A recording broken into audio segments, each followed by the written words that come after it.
Bonjour, heureux de vous accueillir dans notre émission Un instant avec vous.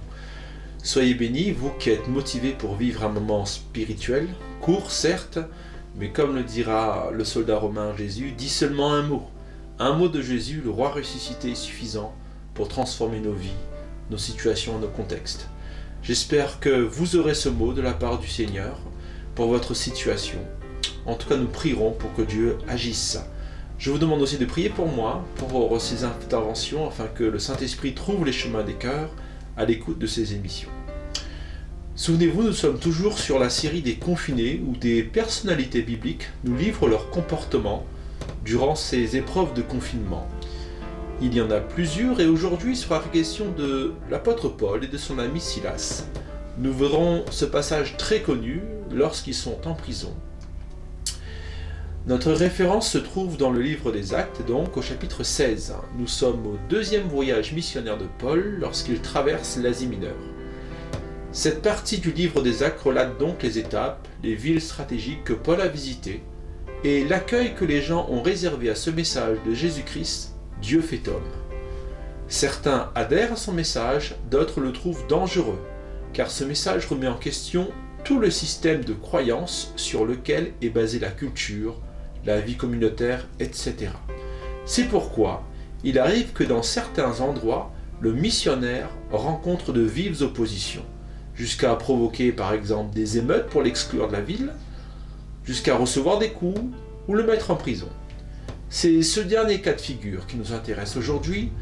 Nous lirons dans Actes chapitre 16, versets 16 à 26.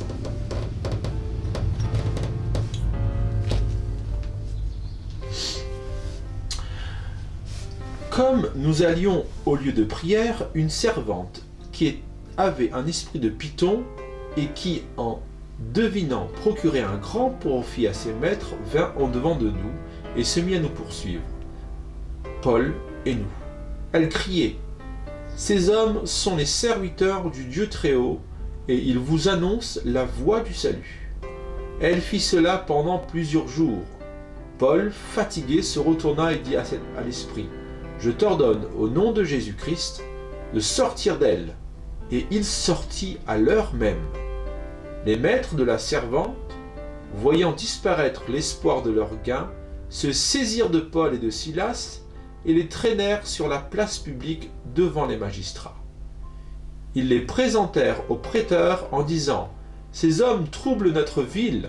Ce sont des Juifs qui annoncent des coutumes qui ne nous est pas permis de recevoir ni de suivre, à nous qui sommes Romains. » La foule se souleva aussi contre eux, et les prêteurs, ayant fait arracher leurs vêtements, ordonnèrent qu'on les batte de verges.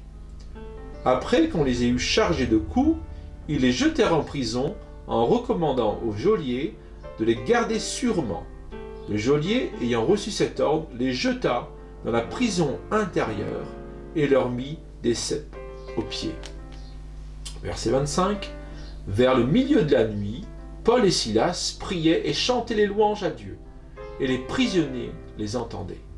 Tout à coup, il se fit un grand tremblement de terre, en sorte que les fondements de la prison furent ébranlés. Au même instant, toutes les portes s'ouvrirent et les liens de tous les prisonniers furent rompus. Amen. Nous arrêtons là notre lecture. Pour cet épisode extraordinaire, Paul fut jeté en prison avec Silas en servant le Seigneur, en délivrant une femme qui était tenue sous la domination d'un esprit impur. Et dans un premier temps, ce que dit cette femme semble être quelque chose de bon. Elle dira : « Ces hommes sont les serviteurs du Dieu Très-Haut et ils nous annoncent le chemin du salut. » Théologiquement, en étudiant cette parole, cette phrase, cette déclaration tient la route. Paul et Silas sont serviteurs de l'unique Dieu Très-Haut et annoncent le chemin du salut. Les serviteurs annoncent l'unique Dieu, l'unique chemin, pour l'unique salut. Alors pourquoi un tel agacement de la part de Paul ? Et pourquoi se priver d'une telle pub ? Car cette ferme était connue et reconnue dans la région. Eh bien c'est justement pour cela que cet esprit fut chassé. Car les habitants de cette ville pouvaient croire qu'il y avait un mélange entre les pratiques occultes de cette femme et le message de l'Évangile, puisqu'elle était connue et reconnue pour ses divinations. On pouvait associer la bonne nouvelle aux activités du type démoniaque, en voyant les missionnaires avec cette divinatrice.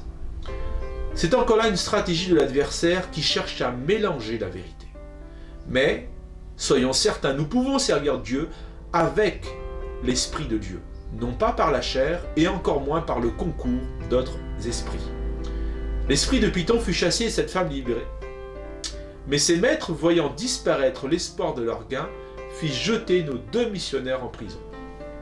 La situation est celle-ci: confinés pour le service, confinés en annonçant Jésus-Christ, confinés pour avoir chassé un esprit impur et délivré une femme.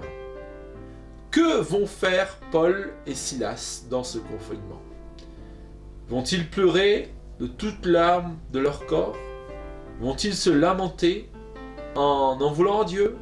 Vont-ils crier à l'injustice en mettant en doute la providence et la bonté de Dieu? Non, rien de tout ceci. Au contraire, ils chantent et prient. Dans un confinement injuste, ses serviteurs ne tombent pas dans la plainte, mais au contraire, ils louent Dieu et Dieu fait grâce. Dieu fait grâce et nous l'avons vu en ébranlant les fondations même de la prison, en ouvrant toutes les portes et en défaisant les liens. Et c'est là-dessus que j'aimerais venir particulièrement aujourd'hui. J'ai été particulièrement attentif en faisant cette émission sur le témoignage que nos missionnaires ont donné. Il est dit que les prisonniers les écoutaient. Vous pourriez me dire qu'ils y étaient obligés parce qu'ils étaient à proximité de nos missionnaires, mais il y a une différence entre écouter et entendre. Écouter, c'est quand même plus intentionnel qu'entendre. Puis, il est écrit que toutes les portes se sont ouvertes et tous les liens de tous les prisonniers ont été détachés. Pourtant, je ne peux pas m'empêcher de penser qu'il y avait certainement des coupables dans cette prison.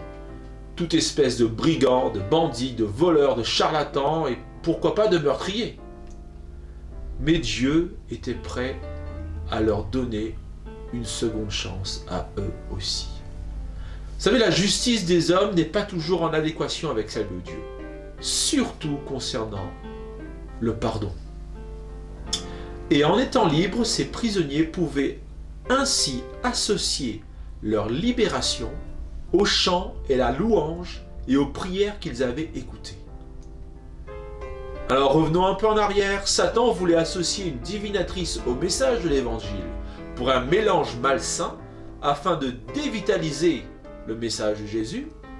Mais en étant en prison, Dieu avait associé son message, les chants, les prières, les louanges, à la puissance de la libération.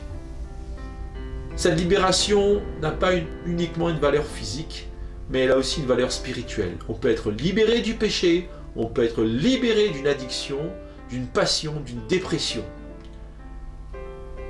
Dans un confinement pour bénir les autres. Voilà sous quel angle j'entrevois ce passage.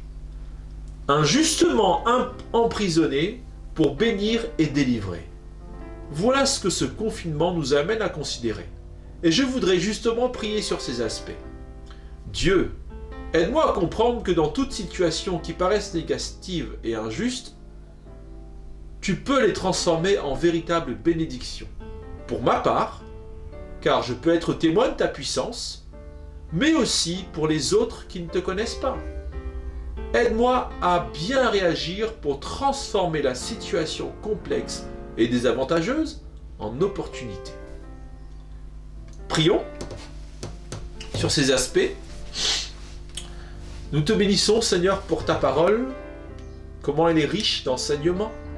Et dans ce confinement, je voudrais, Seigneur, nous mettre à la place de Paul et de Silas qui ont été injustement confinés dans une situation difficile, délicate, et pourtant avec un dénouement ô combien heureux.